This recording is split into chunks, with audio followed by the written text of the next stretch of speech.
Testing 1, 2, 3. All right. Oof, this is exciting. Let's go, guys. Come on. All right. Welcome to episode 1 of Something in the Wild. I'm your host, Tyler Smith, and I'll be breaking down for you the life of a modern-day hunter and outdoorsman.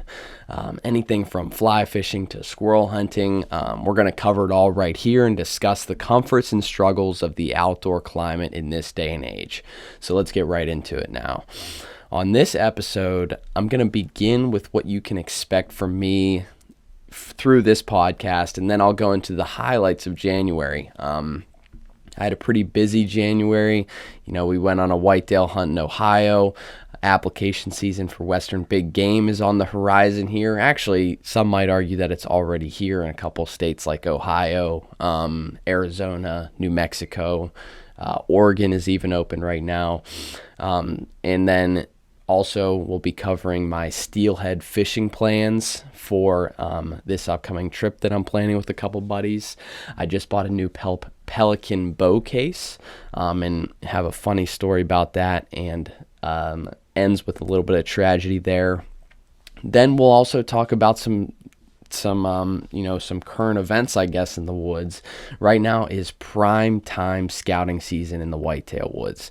So I'm going to kind of highlight what I'm doing with that, as well as my personal expectations for 2024, because everyone this time of year, January, is trying to set their goals for 2024. So I want to share with you guys what I'm expecting for myself for 2024. Not necessarily my personal goals, but more my hunting goals, what kind of trips I'm going on, stuff like that. So let's get going here.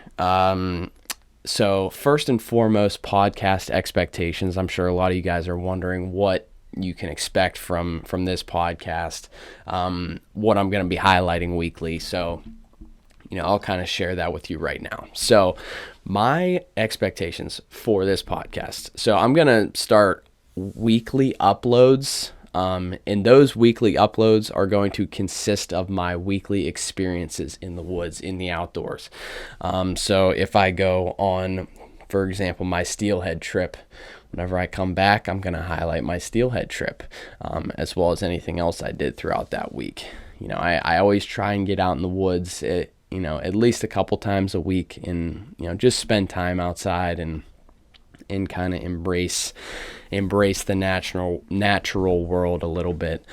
I will also have special episodes sprinkled in there with various guests and hot topics in the hunting outdoor kind of area. But the majority of these episodes will just be my weekly highlights. And I'll also include some useful tips along the way, stuff that I've picked up that might be worth sharing. But since we aren't starting right on January 1, recording this now here in the beginning of February, and it'll probably drop here in a couple days. But, I thought it'd make sense to just highlight my whole January. It'd give me a lot more to talk to you about right now, and hopefully I can pique some interest in you guys coming back and listening next week. So now on to the January highlights. Let's do it. So first and foremost, kind of the biggest thing that I went, that I was a part of this January, was a deer hunt in Ohio. And that was towards the beginning of January. Went out there Friday through Saturday, came home Saturday night. And I'm going to be giving a video, or I'm going to put a video up on my YouTube page next December. And it's going to highlight my deer hunt out there. Needless to say, it did not go as expected. It was pretty brutal as far as conditions were concerned. Wind in the 30s, temp was hovering around 25 degrees. It was absolutely freezing, and I was out there by myself. So I had to cut the trip short. Try not to spoil anything too much there, but it is definitely interesting whenever you spend time in that cold and that wind. It really shapes you as a person. just to kind of experience that and think like, holy crap, if I didn't have all this modern clothing, all this modern gear, I would be very, very cold. But yeah, it was interesting, and I learned a lot. I think the biggest lesson that I took away is, don't be so rigid with your hunting plans. I know sometimes, you ask for time off for work and you plan stuff well in advance. Like, for example, if you're going out for like a week long elk hunt or a rutcation or whatever, you got to plan that in advance, just because, work and things of that nature are kind of get in the way. But if you're just doing like a weekly or a weekend trip or whatever, be flexible, be able to shift your dates, shift expectations. It just makes for a much more enjoyable experience, trust me. And do I plan on going back to Ohio this year? I actually cannot go back. I think the season ended this weekend. I was thinking about going back, but I just had so much to do. I really had to catch up on my videos and stuff like that, and I also wanted to start this, so I wasn't able to make it back to Ohio this year, but trust me, I will be going back. It was a beautiful area, and I highlighted that in my video. Like I said, we'll be posting in December of 2024, so at the end of 2024. But yeah, I'll definitely be back. I love that area, love the country. There was some ag fields, some swamps, some creeks.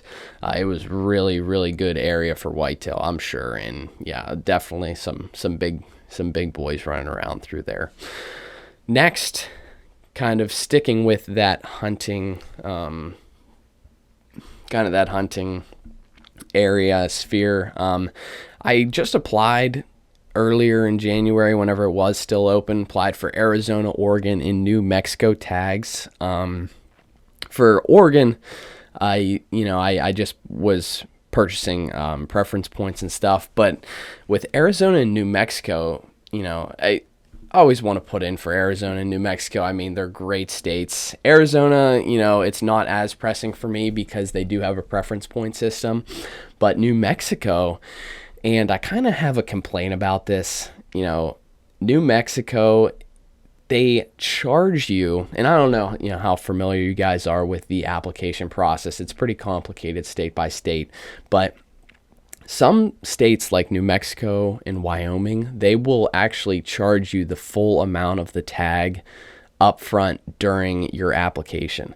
So, some elk tags are in the $600, $700, $800, $900 range, and they're charging you that whole amount before you even find out if you pick up your tag or not. And they obviously give you a refund, but it's a lot to invest, $1,000 and take that out of your bank account.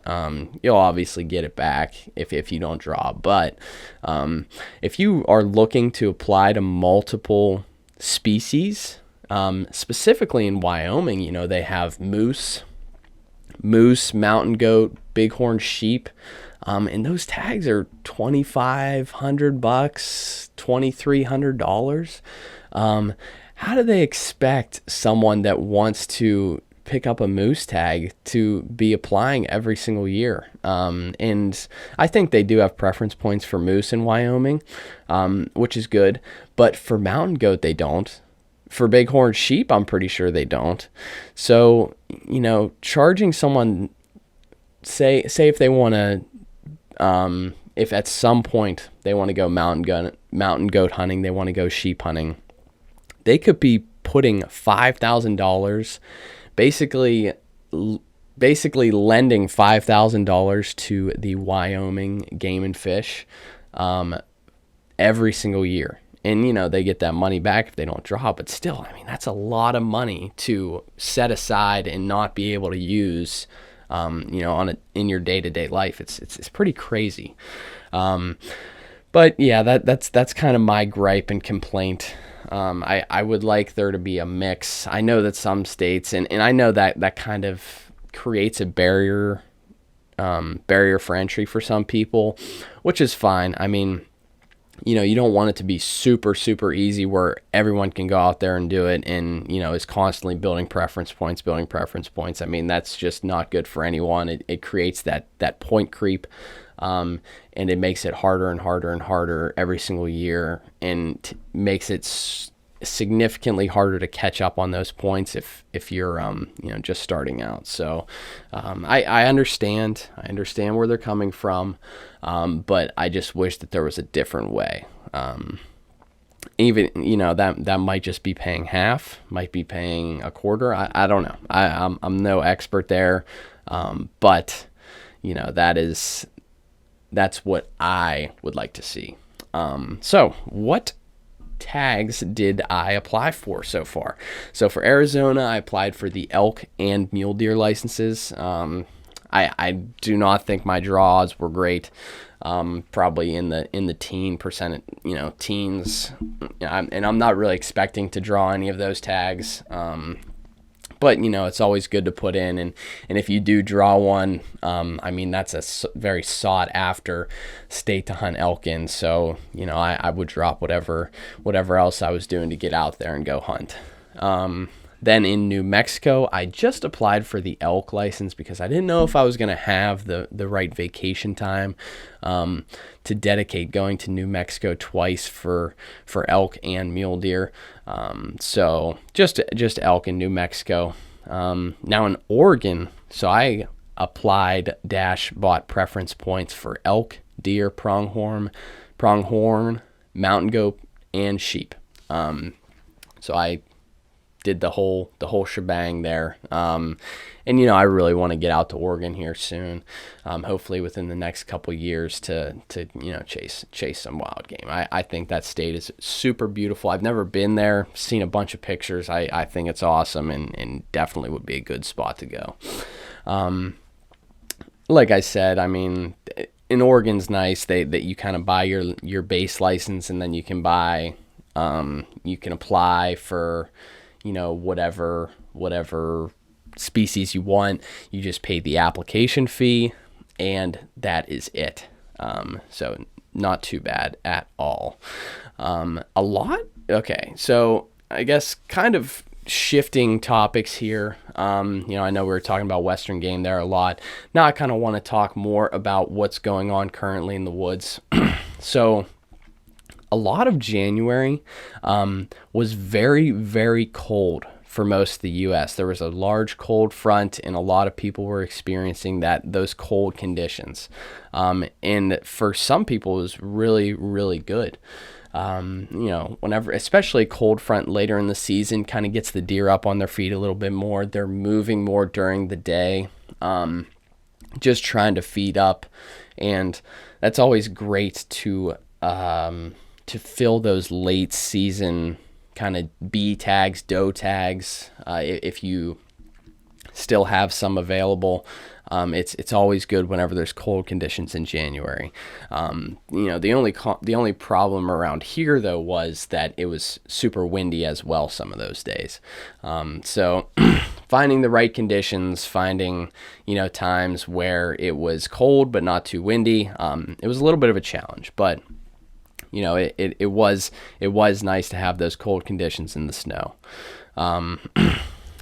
During that cold front, I did get out a couple times just around the house here, and I actually have a funny story about me trying to stalk in on a deer in this little piece of property near my house that I go to. So I have a stand set up here, at this spot, right? Well, I recently took it down because the season's over, but I have a historic stand that I usually go to after work whenever I don't have a whole lot of time to get out in the woods. I just want to go somewhere quick. It's close to the road. It takes me about 10 minutes to get up in the stand and all set up, and I'm good to hunt. And as I pulled into the spot. I was walking up towards where my stand was located, walking up the hill, and it's kind of a steep gas well. So I was hiking up the hill, and there's always deer that seem to filter from the right side. As I'm walking up this hill, my stand's on the left on this clear gas line. Excuse me. So my stand's on the left. There's always deer that seem to be on the right side, and they always filter to the left. So I've just figured, there's snow on the ground. I'll be able to see them a little bit better. Pulled out my binos, and I took a look in the woods over there, and there was a deer really far away, probably like 120 yards or so. And I was like, oh man, it's like right where I was expecting him to be. He was just standing there feeding. He was very relaxed, had no idea that I was there. So I was like, all right, I'm going to try and put a stalk on this deer. I kind of have some terrain features in my advantage where I can navigate the topo lines and kind of get within the same elevation band and, have him not be able to see me. And as I started to move forward, I knocked my arrow and I started kind of lowering my level, crawling towards him. And as I kind of crested this hill, I guess, this little rise, I just peeked my head up, and no more than 20 yards away from me, there was just a doe staring me square through my soul. She knew it was up right away, and I was like, oh my gosh, I know exactly. And I've hunted this area for so long, I know exactly the deer that are in this area. I know how many there are, and which ones frequent the area. And it was a group of a four deer doe family group. There's 4 of them all the time, and I knew that the other 3 were not far behind. And there was one like right there to the left. There was a couple behind her. So it's just it was busted before it even started, really. It was busted before it even started, really. And I am going to get a drink of water. All right, I'm back. So for those of you watching on YouTube, you can see that I just went and got a glass of water because my throat is parched. It was I woke up very early this morning and I had a very dry throat and I didn't drink any water, so that is on me. But I'll cut out the part where I went away and in the awkward silence, so don't worry about that. But yeah, so as I was saying, trying to stalk in on that deer, he was way the hell away, didn't get anywhere close to him, and got busted by 4 doe just right around me, and there was nothing I could do. I tried drawing my bow back because I did have a doe tag, and no mas. They ran away almost immediately, and that kind of busted the rest of my hunt. I still stayed out there, but I just didn't really see too much. I saw one deer probably like 70 or 80 yards away, just way out of range. No shot at it. So that was kind of my experience there, and it was cool. It was cool to be that close, and I got some decent experience.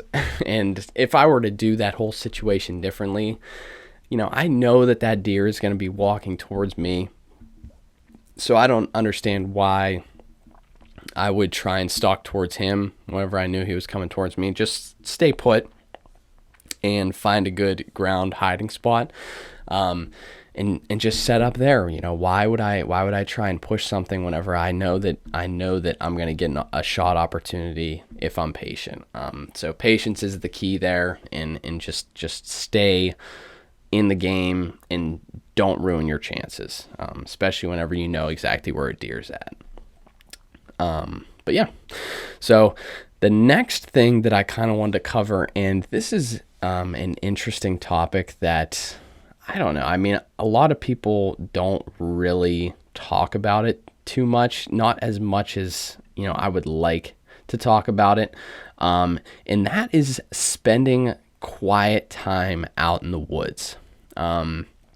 Now, I know people that are really into the outdoors, really like spending time outside. They understand the importance of this. But a lot of people that don't spend time outside, they don't spend time, just People are busy, and I get that, and people like to be stimulated and all of that stuff, and that's perfectly well and good. But I think it's really important for your mental, well-being, your mental health, to spend that time outside, spend that time in the quiet, just embrace the quiet, the cold, the warm, the wet, whatever conditions that are going on outside. I think it's very, very important to ground yourself to that and really, really feel like those elements of the outside. And that just might sound so hippie to some people, and I get it. I mean, I really do. But if you think back, humans for the longest time have relied on the natural world. And David Attenborough, a lot of you guys know who that is. At least I hope so. He's the most, I guess, well-known voice actor for National Geographic and all of those Planet Earths. He's awesome and a huge activist for conserving and protecting wild animals and wild places. And he says, for the history of the earth, the natural world humans, and I guess it's more the history of the human race. Humans have relied on the natural world to survive. Now, the dynamic has shifted. The natural world has now has to rely on humans to survive. And I do not like that. I mean, it's a great point and it's 100% true. But it's just not, I just really, really do not like it. And it's very uneasy for me. So I think that, if we can spend more time understanding what the natural world is like, I think you gain a better appreciation for those animals in those wild places. You gain the appreciation that whenever it's in the single digits and it's windy and it's cold, and you're outside and you're like, man, like it is freezing out here. Imagine, the animals that are spending time out there, they're surviving out there. They have adapted to survive out there. So just understanding and connecting yourself with that dynamic, I think is really, really important. So, if you're going to take anything away from this right now, spend, it doesn't have to be hours. Spend 20-30 minutes outside, go on a walk, go on a hike, take your dog for a walk, or just go outside and sit. And you don't have to be in your barefoot and bare feet shorts. You don't gotta be you don't have to be that connected. Dress appropriately and dress warm. I think a lot of people enjoy going outside whenever it's cold and you get to bundle up and it's nice and cozy, and especially whenever you're staying active and you're not getting super, super cold, but you still understand, you feel that cold air, you feel the rain, and it really gives you a sense of connection to, the outdoors in the wild. Even if it isn't really that wild and you're just taking a walk down the street in the city or whatever. I think there's still benefits there. But yeah, I think that's very important, and I think it's overlooked by a lot of people whenever they're trying to feel more connected. They're trying to feel better. I think it's a great daily exercise to complete. Next, I am going to move into the last week of January, and this is going to kind of be a little bit more into, what'll be more regularly expected from this podcast. So first and foremost, I got a new bow case. So I got a Pelican V800. I had this old bow case. It was kind of junk. The foam was old. It was actually my dad's old bow case. So the thing's probably 30 years old.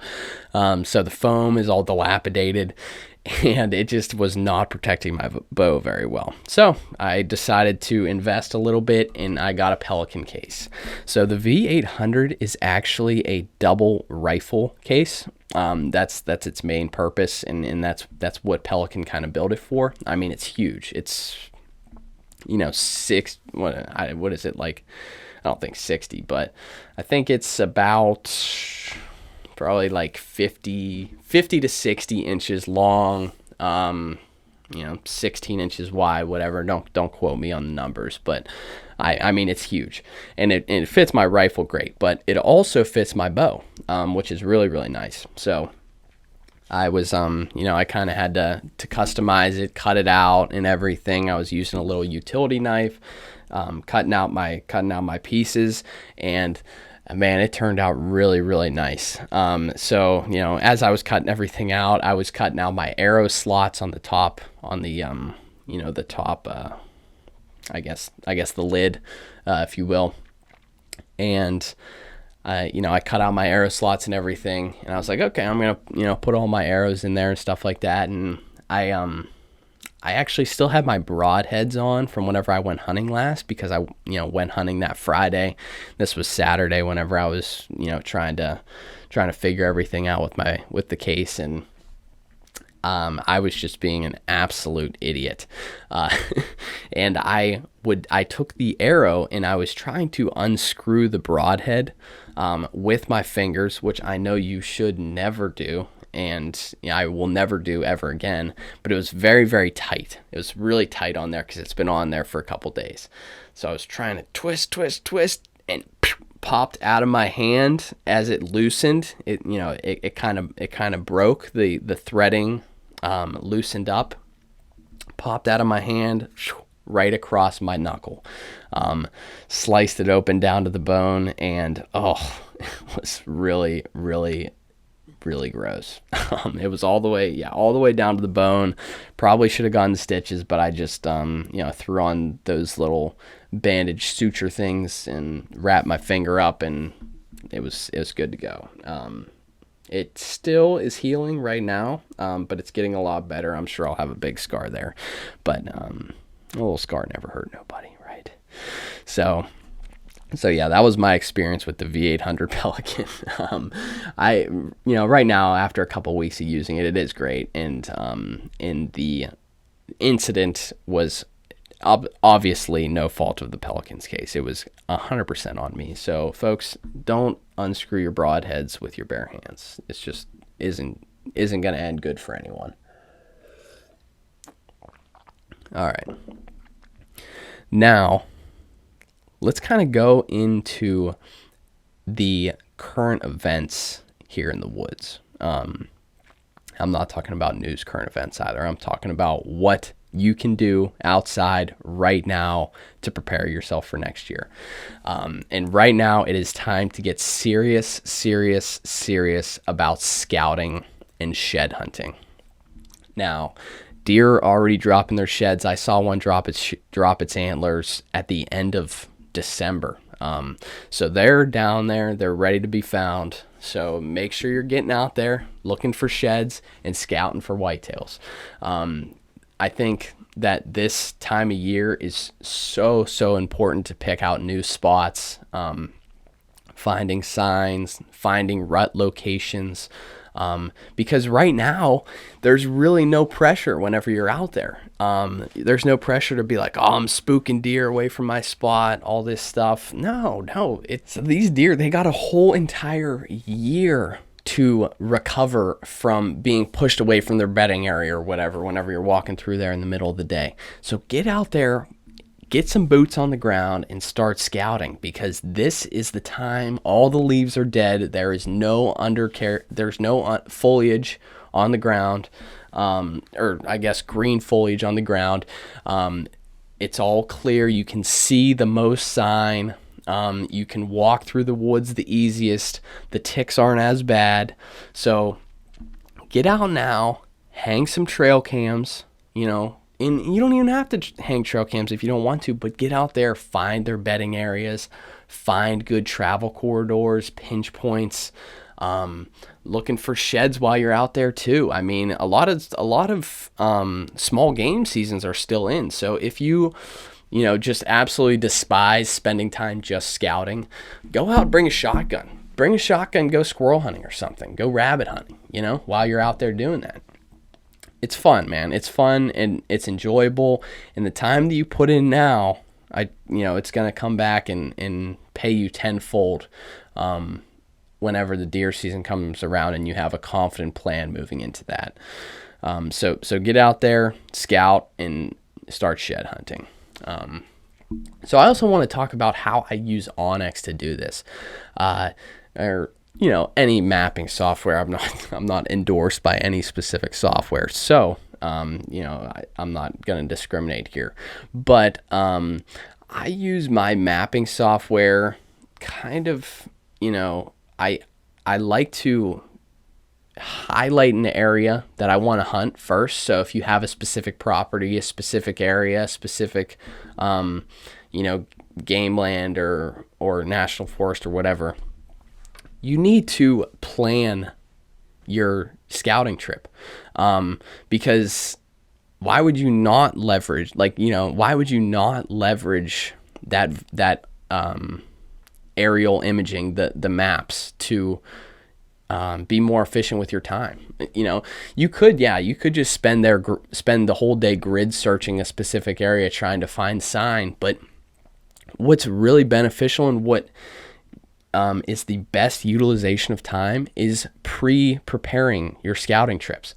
So what I'll do is I'll go into my map and I'll mark locations that I want to check. So I'll mark benches, I'll mark side hills that there might be a trail there, thermal hubs, ridge tops, ridge points, stuff like that. I'll highlight and I'll drop a pin on each one of those locations just as a point of interest to check at, and then I'll make a line from the parking area. So I'll develop my path that I want to walk.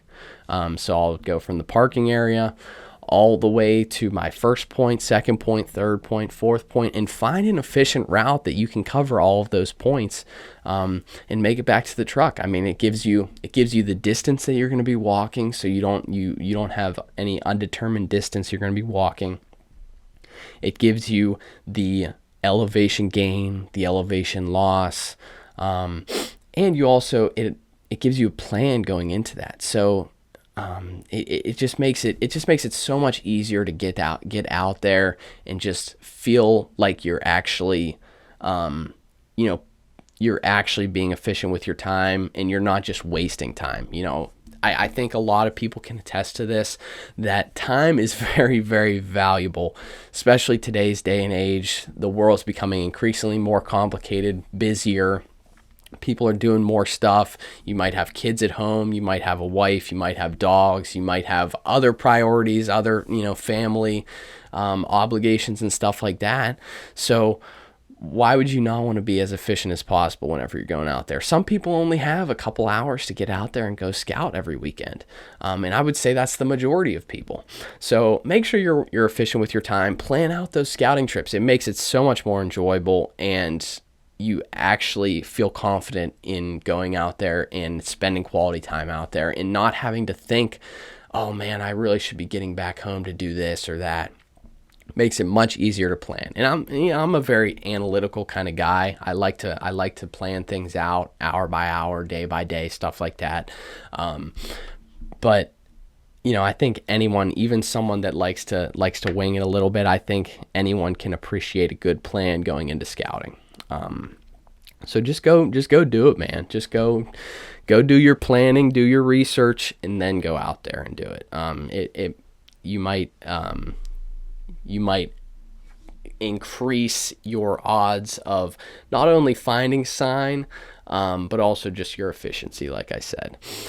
Now, I also, kind of want to wrap this thing up into a nice little bow here, and talk about the 2024 hunting season and what my plans are for 2024. So right now I am planning on going elk hunting, and mule deer hunting, as well as, whitetail around some surrounding states.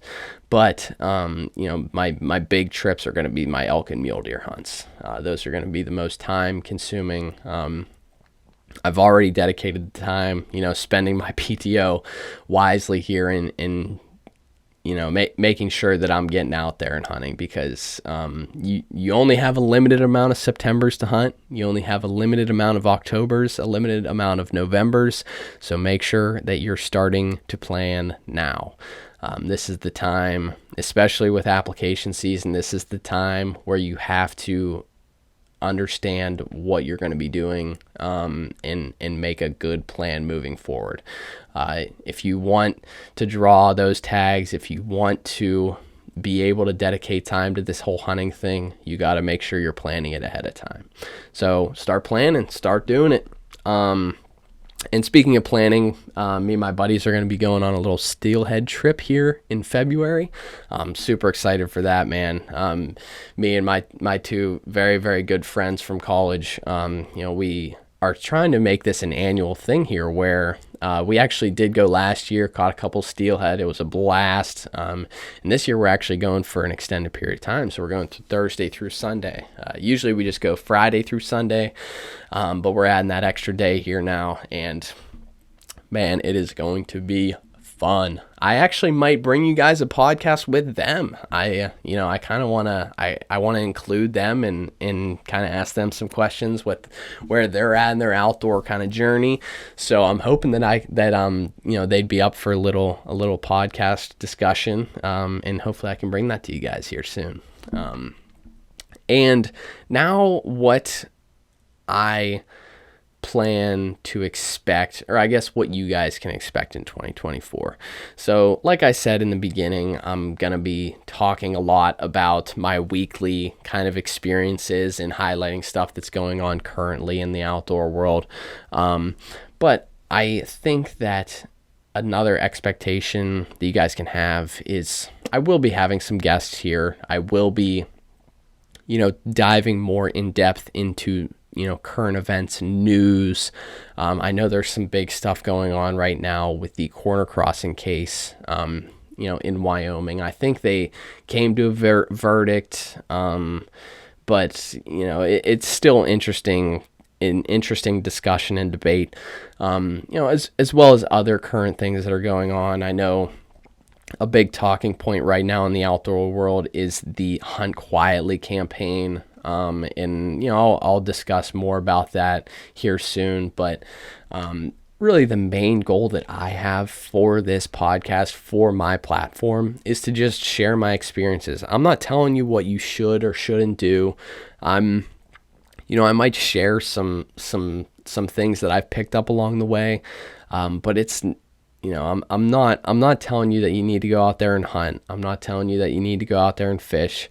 I'm just trying to shed a better light on the hunting and outdoor community and kind of rally everyone together. I mean, there's a lot of people that are very polarized. They're divided in the outdoor space.